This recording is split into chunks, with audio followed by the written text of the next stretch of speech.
Hola, yo soy Camila Zuluaga y esto es La Intérprete. En las últimas semanas hemos vivido en Colombia 20 masacres en un marco de tiempo de 10 semanas. Le ha dado la vuelta al mundo lo que estamos viviendo nuevamente en el país y muchos creen que estamos volviendo al pasado, pero lo más doloroso es que hay una tendencia de estigmatizar a las víctimas de la violencia señalándolas como delincuentes, Sebastián. Sí, Camila, es importante este tema en este nuevo episodio y la saludo, y eso ha pasado mucho en Colombia, digamos que no es algo nuevo que viene de décadas atrás. Y por eso que usted dice, Sebastián, es que hemos invitado a las periodistas Ana Cristina Restrepo y Valeria Santos, quienes han hecho una recopilación de la historia de esa práctica. Ana y Valeria, bienvenidas a La Intérprete. Muchas gracias. Hola Camila, Valeria y Sebastián. Y por eso entonces ahora yo les pregunto por qué ustedes aseguran que esto de señalar a las víctimas y estigmatizarlas siempre ha sido una práctica en Colombia. Camila, porque si nos concentramos en los últimos 50 años, un momento clave es el Estatuto de Seguridad en los años 70. Bajo el gobierno de Julio César Turbay tomó impulso entre las autoridades la práctica de criminalizar a quien pensara o actuara distinto, la resistencia ciudadana mirada como delito. Entonces, personajes de la talla de Gabriel García Márquez debieron abandonar el país. Y Ana, cuando terminaban los 80 y a principios de los 90, recordemos que fueron asesinados más de 3.000 líderes políticos, afiliados y seguidores del partido Unión Patriótica. Mataron, por ejemplo, a Bernardo Jaramillo y a otros dirigentes de corrientes que pues no eran afines al statu quo. Sí, Valeria, eso ha sido muy común. Recuerde usted, por ejemplo, el asesinato sistemático a defensores de derechos humanos, dirigentes sindicales. Por ejemplo, yo recuerdo, Valeria, el caso de Héctor Abad Gómez o de Jaime Pardo Leal, que fueron casos pues que todos recordamos. Exacto, por ese entonces ya se había naturalizado la criminalización de la protesta social y el calificativo de terrorista ya estaba instalado en el discurso oficial para justificar detenciones arbitrarias, desapariciones y asesinatos extrajudiciales. Pero bueno, hablemos de los estatutos que ustedes mencionaban que podrían ser el origen de esta historia. ¿Cuáles son estos estatutos? ¿Cuándo empezaron? ¿Cómo empezó esto en el país? Pues mire, Camila, el Estatuto de Seguridad Democrática de Turbay Ayala, que rigió entre el 78 y 1982, fue el primero, digamos, que empezó con esta práctica. El Estatuto para la Defensa de la Democracia de Virgilio Barco, entre 1986 y 1990. Después vino el Estatuto para la Defensa de la Justicia de César Gaviria, entre 1990 y el 94. Y después, y por último, el Estatuto Antiterrorista, pues de Álvaro Uribe Vélez, entre el 2002 y el 2006. Estos fueron, digamos, las bases de la legislación del orden público, los pilares de este marco institucional para evitar la consolidación de formas de resistencia humana. Pero, por ejemplo, si uno tendría que dar, Ana Cristina, algún ejemplo de eso que nos habla Valeria, ¿cuál sería? Sebastián, un ejemplo muy claro ocurrió el 22 de octubre de 1997, cuando 15 campesinos fueron asesinados por paramilitares en la granja en Ituango. Antes de la masacre, el abogado Jesús María Valle advirtió el peligro ante la gobernación de Antioquia, que entonces estaba en manos de Álvaro Uribe Vélez, pero nadie le hizo caso. Después de que pasó la matanza, cuando acudió a las autoridades militares, no solo fue señalado, sino que recibió una denuncia penal de un militar de segundo rango, acusándolo de presuntas calumnias contra las fuerzas militares. El 27 de febrero de 1998, Jesús María Valle fue asesinado. Y es que, Ana Cristina, recordemos que en los 90, en plena expansión paramilitar, pueblos enteros fueron arrasados con la excusa de que estaban poblados por supuestamente auxiliadores de la guerrilla. La mayoría de las veces se trataba simplemente de comunidades abandonadas por el Estado, donde los subversivos pues tomaban el control social y económico. En eso que ustedes nos están contando, yo me acuerdo de una declaración que dio el exministro de Defensa del gobierno Santos, Luis Carlos Villegas, a la emisora La W, cuando se refirió al asesinato de líderes sociales, que concuerda con todo eso que ustedes nos están narrando. Y les endilgaban supuestamente acciones vandálicas dentro de esta jurisdicción. ¿Por qué lo hacían? Eso será supuestamente uno de los resultados que buscamos esclarecer allí. También alguno de ellos aparentemente lo vinculaba con las lesiones y posterior muerte de un vigilante de esa jurisdicción. Exacto, Camila, ese es un ejemplo perfecto. Pero además, Valeria, ya hablando de los casos más recientes, muchos ciudadanos defensores de derechos humanos pues han reclamado y mostrado en redes sociales sobre todo eso que está pasando pues con el actual gobierno. Preocupa mucho que en su afán de minimizar a la ola de violencia que sacude a Colombia y de quedar bien con la opinión pública, el presidente Iván Duque recurra a un discurso retórico y lleno de eufemismos donde las masacres ya no son masacres, sino homicidios colectivos. No, y también, Ana, pues preocupa mucho que manipule cifras, porque es que lo que estamos viendo es que el presidente saca cifras y gráficas para compararse con el gobierno anterior y engañar además a los colombianos sobre pues la gravedad de lo que está pasando hoy en el territorio colombiano. Es que estamos hablando de que en el 2020 vamos 47 masacres. Pero además siguen revictimizando a las víctimas, es decir, utilizan la tragedia de miles de personas y de sus familiares y la empeoran, solo para imponernos una narrativa muy compleja, según la cual, si los mataron, pues no era porque estuvieran recogiendo café. Acuérdese usted de lo que dijo el exministro de Defensa, Guillermo Botero, sobre la muerte de Dimar Torres. Pues precisamente, Ana Cristina, le tengo ese audio de recogiendo café del exministro de Defensa Botero.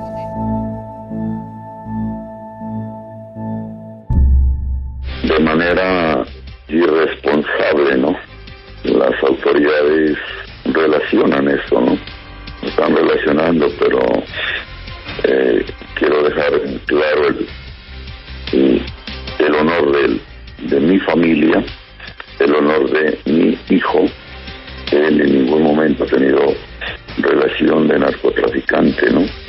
Él, un excelente deportista, estuvo a puertas de llegar al fútbol profesional, lastimosamente por los escasez de recursos económicos no lo pudimos sostener. Pero eso no fue lo único que dijo, también trató de justificar la ejecución extrajudicial. Y eso lo hizo en este audio, escuche. Si hubo un homicidio, ha tenido que haber alguna motivación, a menos que haya sido un acto de esos de intemperancia o alguna cosa, vaya uno a saber por qué. Y también conectando con todo eso, Camila, pues hay un trino que usted recordará, y ustedes también, Ana Cristina y Valeria, que puso la vicepresidenta cuando asesinaron al pequeño Samuel de tan solo 7 meses, que había nacido en el espacio de reincorporación para exguerrilleros de las FARC, ese que queda ubicado en Tierra Alta, Cesar. Pongan atención, y abro comillas. El presidente Iván Duque exigió la captura de los responsables de la muerte de un bebé de 7 meses cuyos padres son miembros de las FARC. Ningún niño en Colombia debe morir por violencia, odio o intolerancia. También nos duelen los niños de las FARC. Eso dijo Marta Lucía Ramírez. Yo me acuerdo de esa polémica, Sebastián, y de ese trino, porque además hay que recordar una cosa, que es que las FARC ya no existen. Las FARC se desmovilizaron después del proceso de paz y Samuel era el símbolo precisamente de esa desmovilización de los exguerrilleros y terminó siendo asesinado. Por eso ese trino generó pues tanta indignación.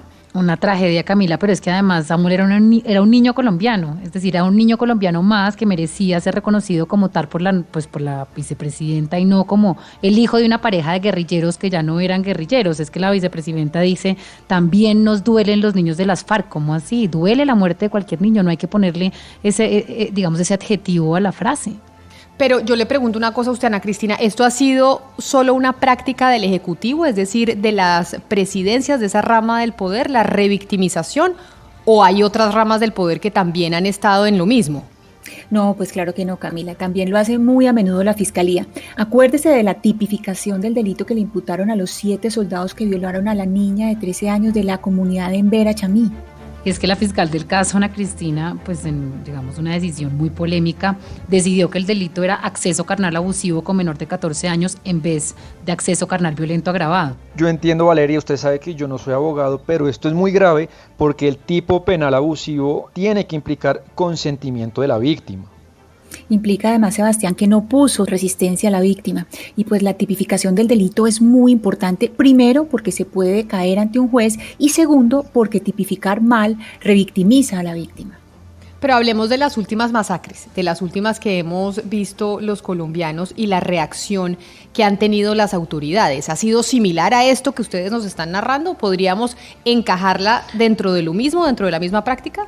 Sí, Camila, tristemente la reacción de las autoridades pues sí sigue siendo culpar de alguna forma a las víctimas, dejando así pues un halo de dudas sobre la integridad de los muertos y pues revictimizando también a las familias. Después de la masacre de Samaniego, el general Jorge Vargas declaró en medios de comunicación que algunas de las víctimas podrían haber tenido relaciones con el narcotráfico. Y no solo eso, Ana Cristina, algunos periodistas también lo hicieron y yo les quiero contar algo. Yo Llamé varias veces a uno de los mejores amigos de 3 de los muchachos que murieron masacrados en Samaniego y me dice que no puede creer él y sus familias lo que leen en los medios de comunicación cuando se aduce que ellos pertenecían al narcotráfico. Realmente les duele mucho.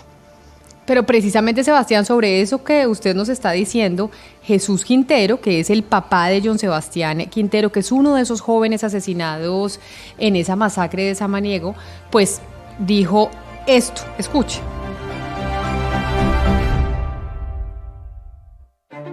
Esa mayoría, fruto de un tema de linderos, de un tema de faldas, de un tema de reivindicación, de un tema de pelea por rentas ilícitas. Y es que eso mismo ocurrió con la masacre de los 5 de Llano Verde, Camila. El general Óscar Ateortúa tuvo una lamentable declaración.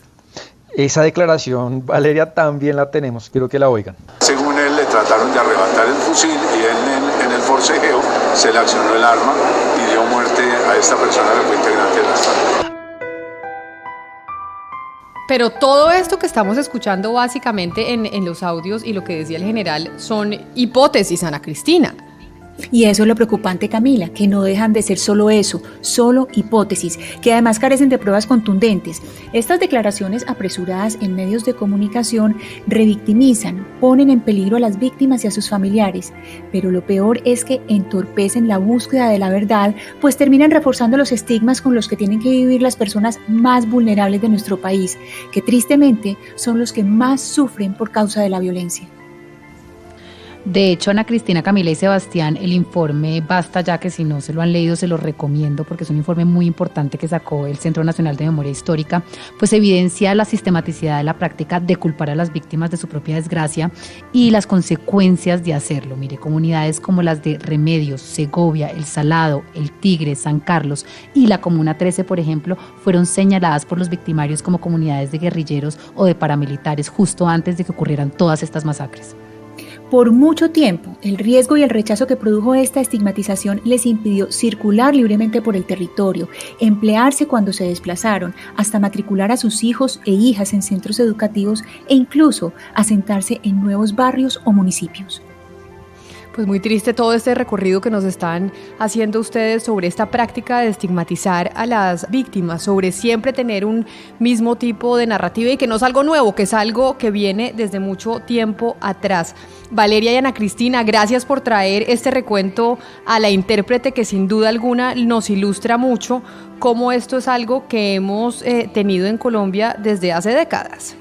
Gracias, Camila, qué placer haber hecho parte de este espacio. Muchas gracias, Camila y Sebastián, y a Ana Cristina por habernos invitado y hablar de este tema muy importante y pues que está bueno que le pongamos el reflector a ver si paramos esta horrible práctica.